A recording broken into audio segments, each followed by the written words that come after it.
Eu gostaria de chamar para a apresentação do primeiro trabalho, Parque Eólico do Rio de Janeiro. Por que não? Né? Com a Adriana,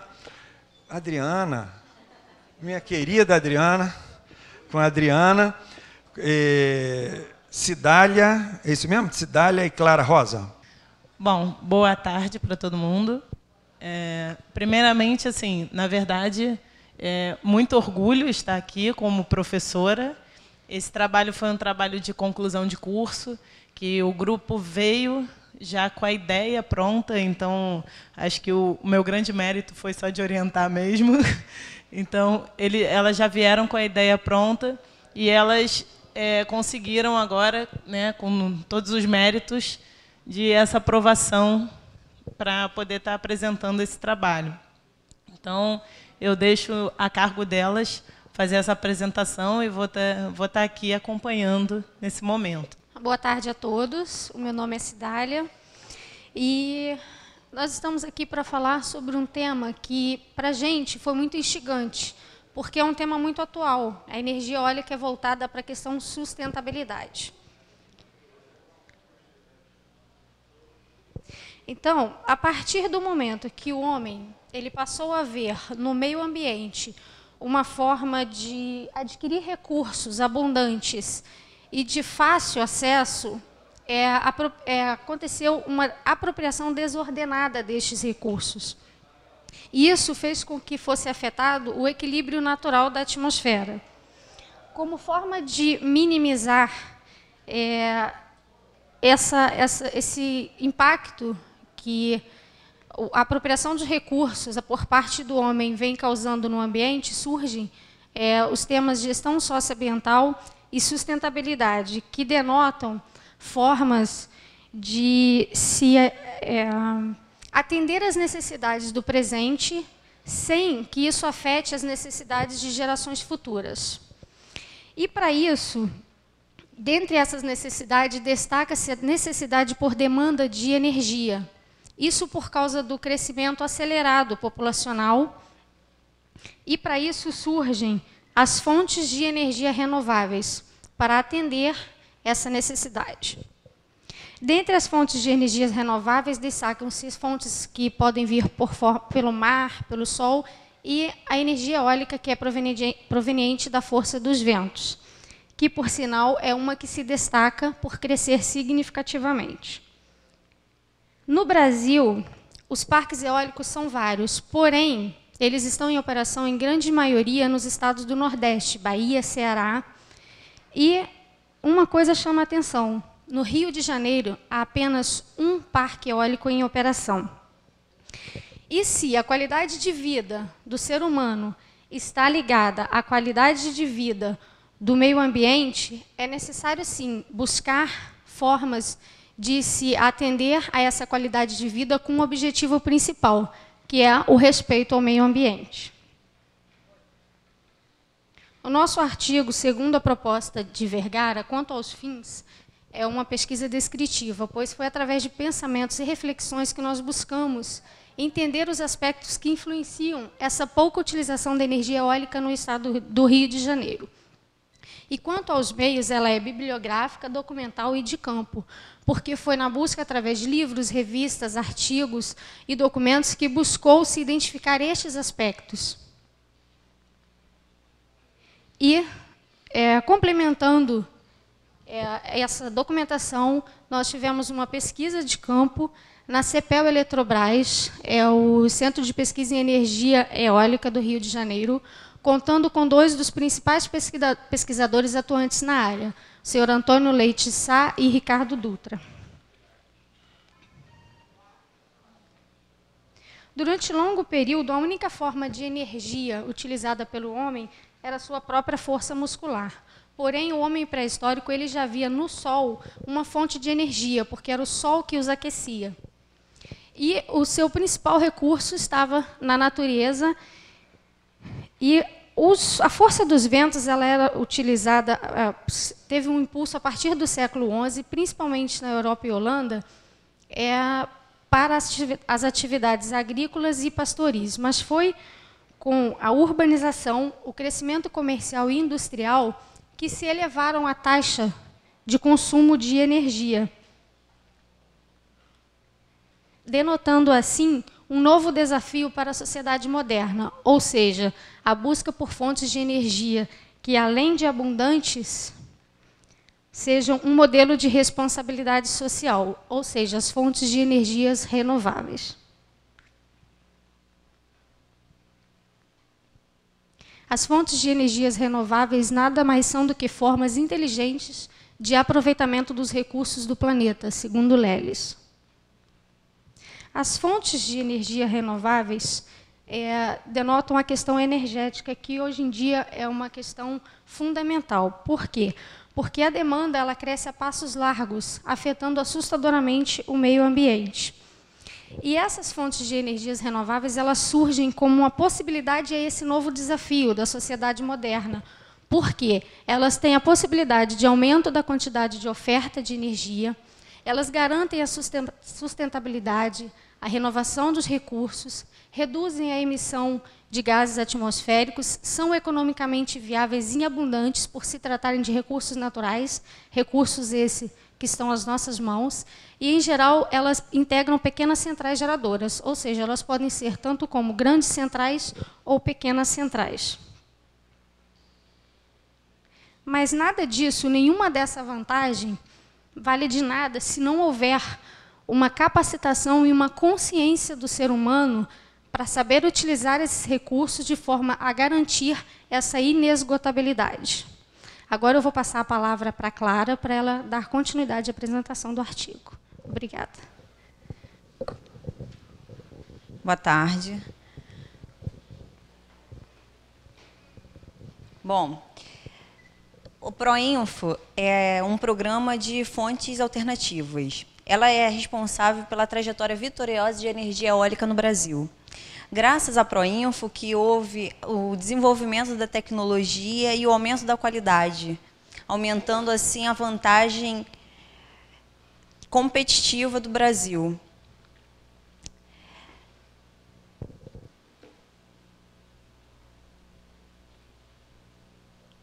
Está faltando? Aí, apareceu. Bom, em 2001 foi criada a MP, que ela veio para auxiliar na venda de ações para ajudar em aumento da produtividade e finalizar alguns projetos que já existentes.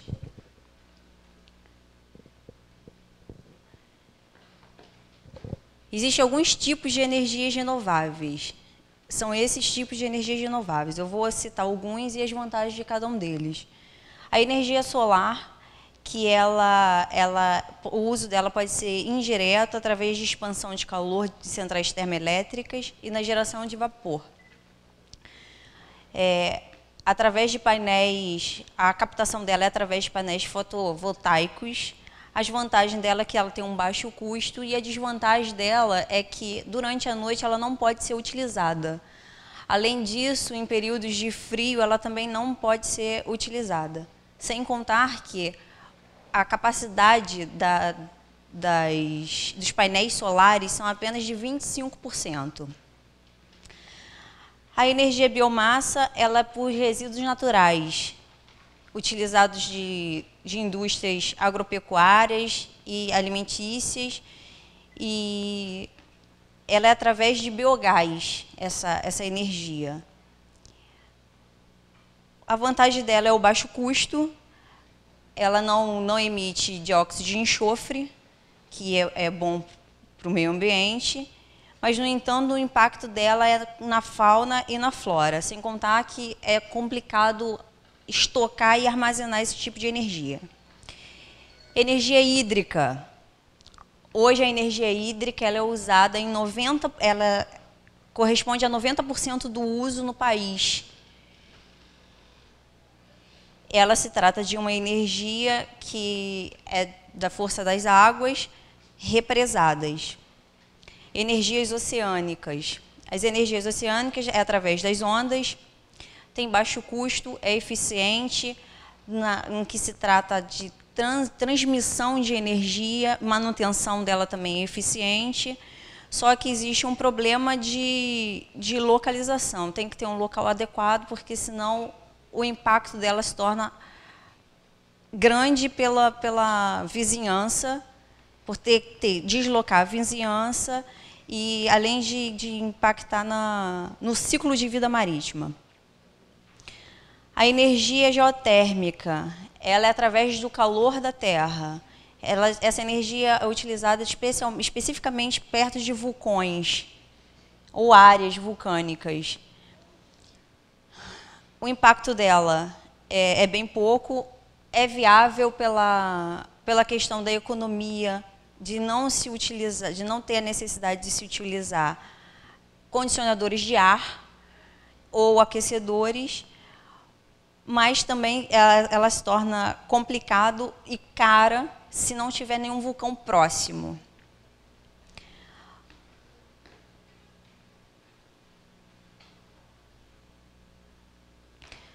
Bom, a energia eólica, ela vem sendo...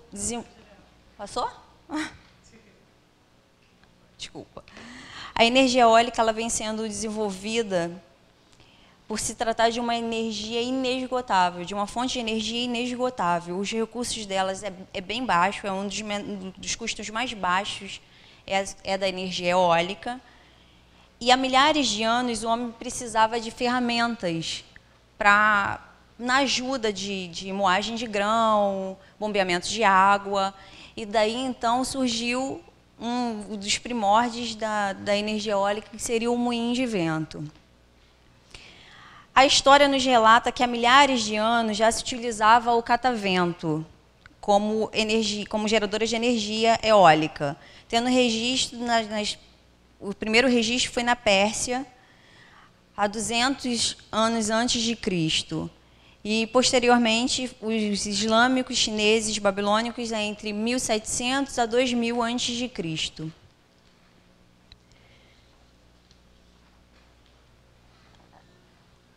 Essa geração de energia elétrica iniciou-se a partir do século XIX. E a utilização da energia eólica vem crescendo devido ao avanço tecnológico no Brasil. E, segundo a ANEEL, a probabilidade de se usar energia eólica até 2020 será de 12%. Isso é um avanço em se tratando de energias renováveis. Em Fernando de Noronha, por exemplo, foi um lugar que, primeiro, teve uma resistência muito grande ao parque eólico devido ao impacto visual. Os moradores não queriam, porque eles acreditavam que era uma poluição visual ter os geradores de energia. E grandes empresas foram desenvolvendo melhores tecnologias justamente para minimizar esses impactos visuais e ter uma melhor aceitação da própria população. E hoje é um dos benefícios, dos maiores benefícios de Fernando de Noronha. A população aceitou o parque eólico de lá, foi bem aceito depois disso.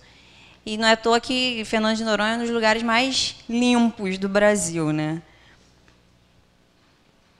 Bom, agora eu vou citar os resultados. Os custos, eles têm duas vias. A viabilidade técnica, por se tratar das regiões, porque precisa de regiões de fortes ventos, e por isso o Nordeste é um lugar muito favorável, porque tem ventos constantes e eles acreditam que sejam os ventos perfeitos para parques eólicos. E a viabilidade econômica em se tratando de equipamento. Hoje ainda o Brasil não é o maior produtor construtor de equipamentos de aerogeradores, mas está se aproximando de tal.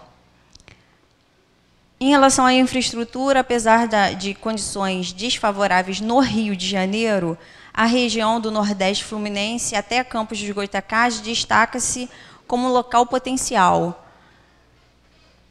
mas aonde ainda não teve parques eólicos por uma questão de região, porque não adianta ter o local, porque precisa de bons ventos, local de escoamento, tem que estar próximo, porque senão perde transmissão na via da energia. O Rio de Janeiro, então, é um forte lugar para se ter, mas ainda não se tem por essas questões. E por uma questão de mão de obra. Nós ainda somos carentes de mão de obra de técnica em relação à pesquisa de energia eólica. Existe na Universidade Federal Fluminense já alguns laboratórios de pesquisa para pessoas que se formam em engenharia já trabalharem lá para ver a parte operacional da coisa.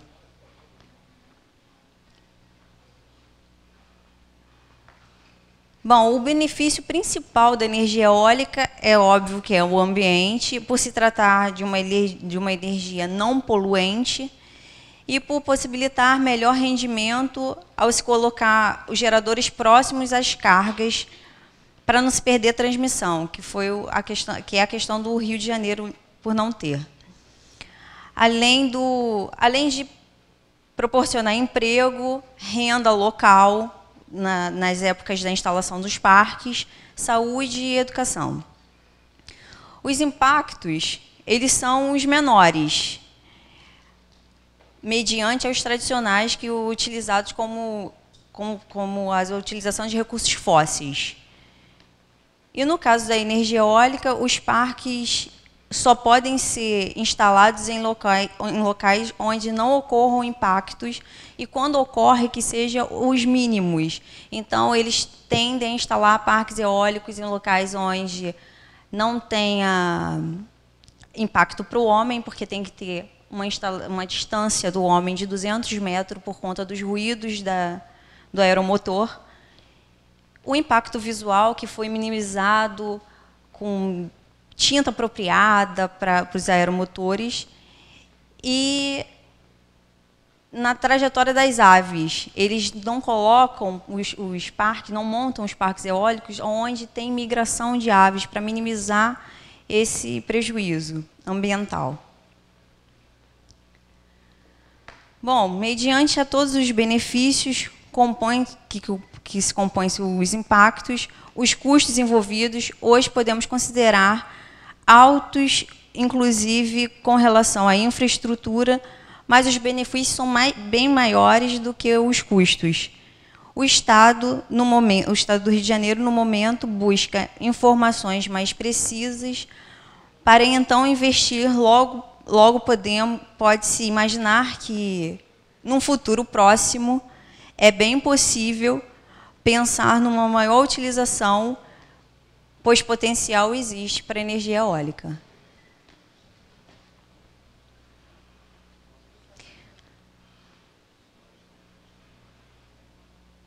Bom, aquelas foram algumas referências que nós usamos, além dos pesquisadores que nós entrevistamos. Aqui estão nossos e-mails para contato, caso queira tirar alguma dúvida. Agradeço a atenção de todos.